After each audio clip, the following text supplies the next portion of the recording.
Sa operasyon noong nakaraang linggo, nailigtas sa Laguna ang mga estudyanteng na bistong nagplano umanong gumawa ng pag-atake at karahasan sa kanilang paaralan. Na-rescue sila bago pa naisagawa ang marahas na plano na binalak ikasan nitong Pebrero. Na-recruit sila sa pamamagitan ng online game na karaniwang nilalaro ng mga bata. They recruited the children on Roblox, tapos dinala sa messaging platform.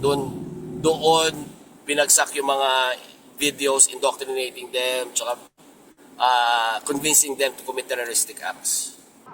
Sabi noon ng pulisya, na-expose ang mga bata sa nihilistic violence online at ipinanood sila ng mga video ng mass attacker at hinikayat na bumili ng armas.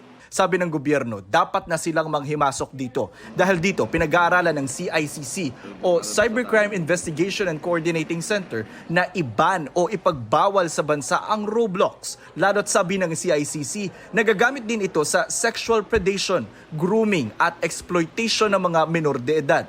Binigyan ng CICC ang Roblox ng 2 linggo para makipag-ugnayan sa kanila. Parating na lang kami nagbablock pero kung hindi naman nakikinig sa atin. And I think even other states in the US, hindi rin sila kinakausap ng Roadblock. So they pursued legal actions against that platform.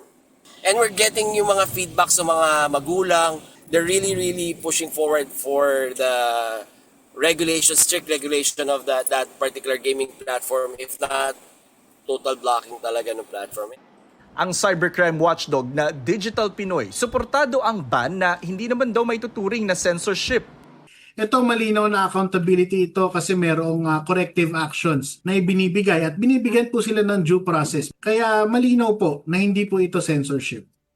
Nanawagan naman ang CICC sa mga magulang maging alerto sa mga red flag na mapapansin sa anak na nahuhumaling sa mobile games gaya ng pagbabago ng ugali at emosyon. Sinusubukan pa namin kunin ang panig ng Roblox tungkol dito.